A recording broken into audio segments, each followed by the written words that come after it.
Hi friends, ನಾವು ಇವತ್ತು skating ಹಚ್ಚಬೇಕು ನನ್ನ ಮಕ್ಕಳಿಗೆ ಅಂತ ಕೋಚ್ ಸೆಂಟರ್ಗೆ ಬಂದೀವಿ. ನಾವು ಇಬ್ರಿಗೂ ಹಚ್ಬೇಕಂತ ಪ್ಲ್ಯಾನ್ ಮಾಡೀವಿ. ನೋಡೋಣ ಎಲ್ಲ ಇನ್ಸ್ಟ್ರಕ್ಷನ್ ಗೊತ್ತಾಯ್ತಾ.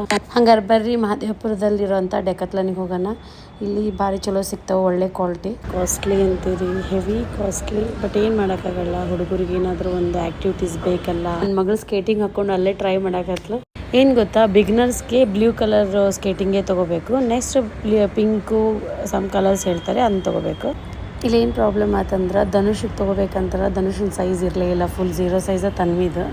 ಹಾಗಾಗಿ ಇಬ್ಬರು ನಡುವೆ ಒಂದು ಜೊತೆ ತೊಗೊಂಡ್ವಿ. ನೋಡಿಲ್ಲಿ ಇದು ಕೈಗೆ ಹಾಕೋಕ್ಕೆ, ಕಾಲಿಗೆ ತೊಗೊಂಡ್ವಿ.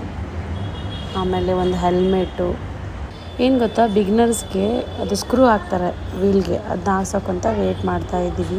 ನನ್ನ ಮಕ್ಕಳು ಏನು ಕೇಳ್ತಾರೆ, ಇಲ್ಲೂ ಇಬ್ಬರು ಜಗಳ ಆಡ್ತಿದ್ದಾರೆ. ಏನು ಮಾಡೋಕ್ಕಾಗಲ್ಲ, ಈ ಏಜೇ ಇರೋದು ಹಾಗೆ. ಈ ಡೆಕತ್ಲಾನಲ್ಲಿ ತುಂಬ ಕಾಸ್ಟ್ಲಿ ಇರುತ್ತೆ, ಬಟ್ ಕ್ವಾಲಿಟಿ ಮಾತ್ರ ಸೂಪರಾಗಿರ್ತವೆ. ಏನಂದರೆ ಕಡಿಮೆ ರೇಟ್ ಅಂತ ಅಂತಿಂತ ತೊಗೋಬಾರ್ದು, ಒಳ್ಳೆ ಕ್ವಾಲಿಟಿ ತೊಗೋಬೇಕನ್ನೋದು. ಮೇನ್ ಏನಂದ್ರೆ ಸೈಕಲ್ಲು, ಕ್ಯಾರಮ್ ಬೋರ್ಡು, ಈ ಥರ ಮಕ್ಳಿಗೆ ಗೇಮ್ಸ್ ಆಡೋ ಐಟಮ್ಸ್ ಎಲ್ಲ ಭಾರಿ ಚಲೋ ಸಿಗ್ತಾವೆ.